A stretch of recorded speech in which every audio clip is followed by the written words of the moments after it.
Well, the people that run Spunk are just amazingly dedicated people. And I have received right at the start a cookbook that might help with foods that are easily eaten. There's a newsletter that comes out every month with a lot of information. There's a support team, and there are chapters all over the country. It's just a great resource for anybody and everybody that's dealing with head and neck cancer. They're very creative in the way they get information to people. The dentist I went to had written for Spunk in the past and recommended that I look into them. And my mom really found a lot of comfort as a caretaker in their monthly newsletters they send out. And that's sort of how I got connected with Spunk. For me, Spunk, meeting those people, you feel less alone. I think as much as I had all this love and support from my parents and from my sister and from the doctors, none of them have gone through it. You know, they're telling you, you can do it, and you do it, but it's hard to explain how life-changing this all is when someone else is like, you look great, and you're like, I really don't feel at all like myself, and how do I go forward living my life with all these changes? So I really leaned on and reached out to Spunk when I put on this dance performance, which was on my 35th birthday, a year after, and I decided to donate all the proceeds to Spunk.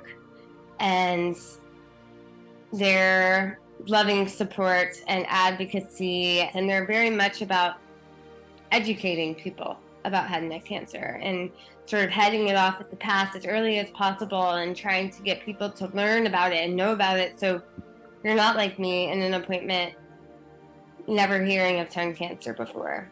You know, I had this great support system and I was alone. And I found these groups that were, and I see that they have mentor programs, and that's why I wanted to volunteer for it. I've been able to talk to some other people that have gone through the same thing I had. And, you know, we discussed our side effects and what we're going through and our concerns, and it's nice being able to talk to people that are going through it, you know, and either rest their minds of any concerns they have, or, you know, or understand each other's side effects of what we're going through.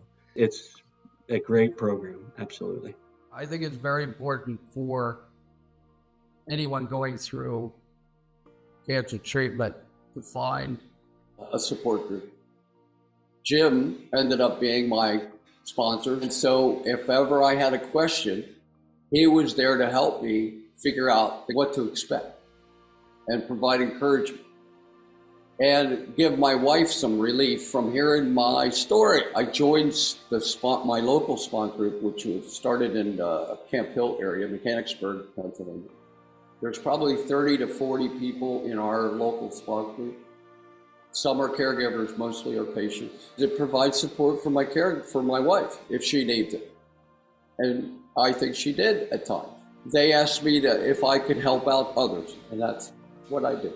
And right after treatment, that's when my speech therapist and I, who I became very close friends with, decided that, you know what, we need a SPOHNC chapter in Lincoln, Nebraska to help support individuals like myself, because they have so much educational information.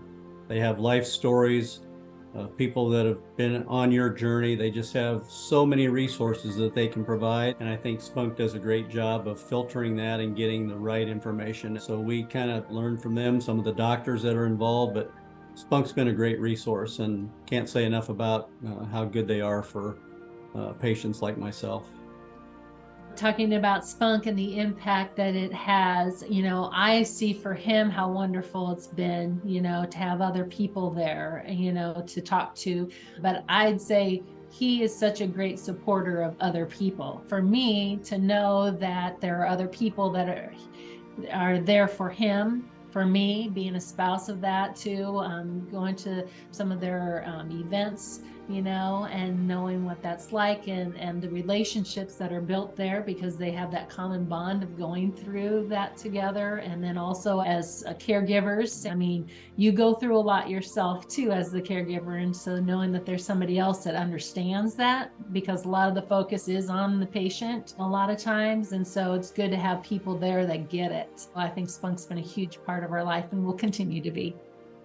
Spunk helped me so many ways of my recovery and my journey. They provided a safe place for me to be completely vulnerable.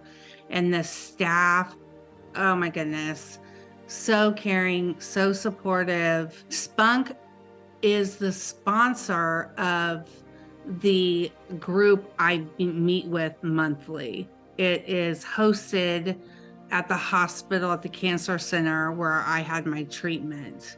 It just took me a while to find them. But once I did, being connected to other survivors, even some folks who I think were going some treatment, feeling heard and understood and validated, it was just really soothing for my soul. And also to feel like my journey wasn't for nothing, that what I have been through has a purpose